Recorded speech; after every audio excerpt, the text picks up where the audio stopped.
This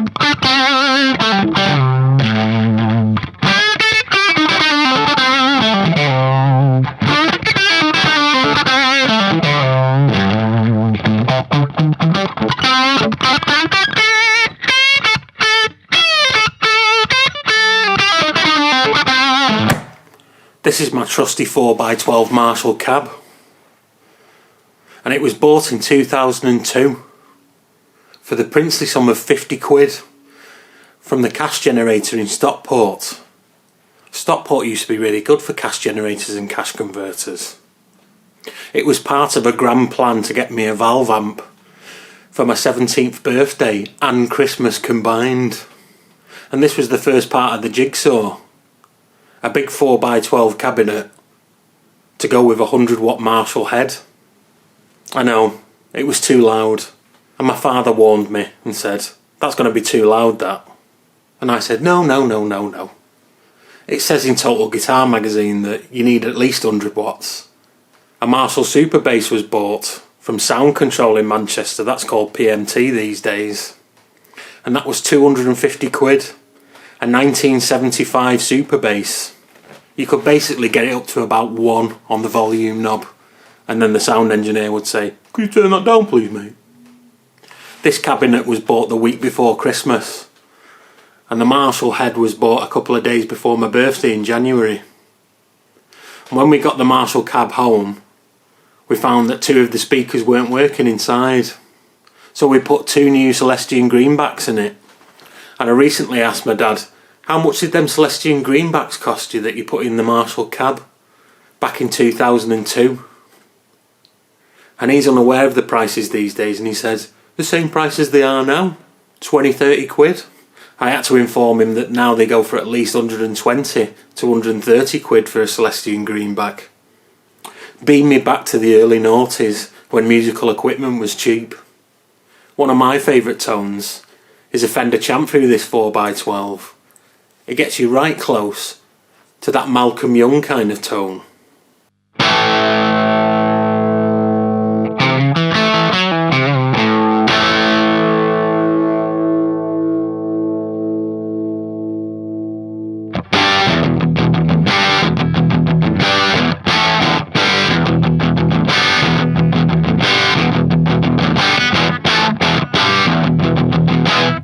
I've recently just acquired one of these Marshall Origin 5-watt amplifiers, and I'm told it sounds brilliant through a 4x12, but unfortunately my 4x12 is wide for 4 ohms, so I can use it with my Fender Champ, and the Marshall Origin is 16 ohms, and I don't want to lose the ability to play with either amp, so we're going to have to do some clever wiring and add a switch. So I suppose we need to get into the cabinet. I think you're going to enjoy this bit.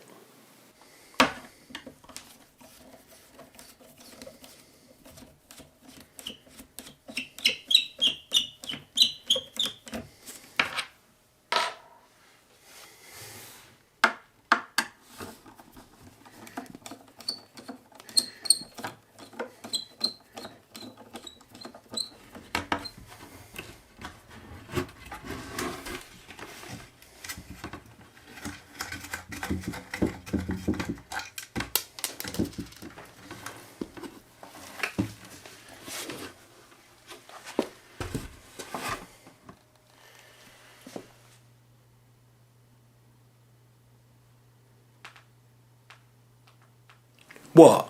No metal? It's a little bit of a hodgepodge of Celestion speakers in the back of here. You've got a G12S, that's a 20-watt Celestion speaker that would have had a greenback, the green plastic ring, but it's fell off somewhere. And you have a G12M, that's from 1975, and that's got a black plastic back. That's because from 1975 onwards they had black plastic. And you have the 2 new Celestion greenbacks. Well, I say new, they're over 20 years old now. I think we can assume that the G12S isn't original to the cab, but maybe the G12M was. So that makes this cab a 1975 or 1976. Inside the cab, there's a postcode, WA16. That's someone who lived in High Lee in Cheshire. So a right posh person owned this cab, but evidently he liked his heavy metal music. I think it's time that we removed the old wire and fitted some new wire, along with our new jack and our new switch to switch between 4 ohms and 16 ohms. Let's switch the soldering iron on.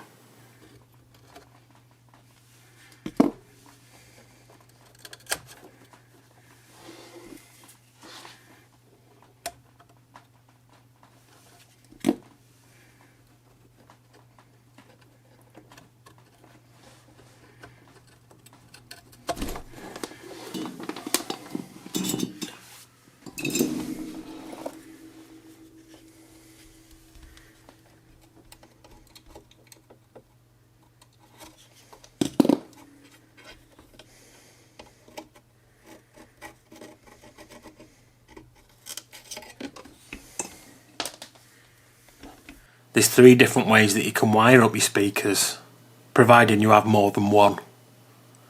There's series wiring. That's each speaker wired into the next speaker. And you get the total impedance by adding all the impedances of the speakers together. So in this instance, it's 16 plus 16 plus 16 plus 16, which is 64 ohms, which isn't much use really, because there isn't any amplifiers with a 64 ohm output. You can wire up your speakers in parallel. That means that the positive terminals on all the speakers are wired directly to the positive terminals on the jacks, and the negative terminals to the negative terminal on the jack. The maths can be a little bit more complicated to work out when you're wiring in parallel. But if all your speakers are the same impedance, it becomes quite easy. You take the impedance of one of the speakers, in this case it's 16, and you divide it by the number of speakers. So it's 16 divided by 4, which gets you 4 ohms. There's a third way that we can wire up the speakers, and that's how we get 16 ohms from 4 16 ohm speakers. It's called series parallel. It's a hybrid of the two. So in this instance, to get 16 ohms, we're going to take our 4 speakers and split them into 2 pairs. And each one of the pairs will be wired in series. That will give you 32 ohms per pair. And then each pair is then wired in parallel with each other. So effectively you have 2 speakers at 32 ohms each. So that's 32 divided by 2, which gets you 16 ohms. I've seen this wiring diagram on a Google image search. I think it's from talkbase.com. It's nothing special. I haven't designed it, but it's very effective. I've slightly modified it. The likelihood of me linking 2 Marshall cabs together here in this terraced house is unlikely.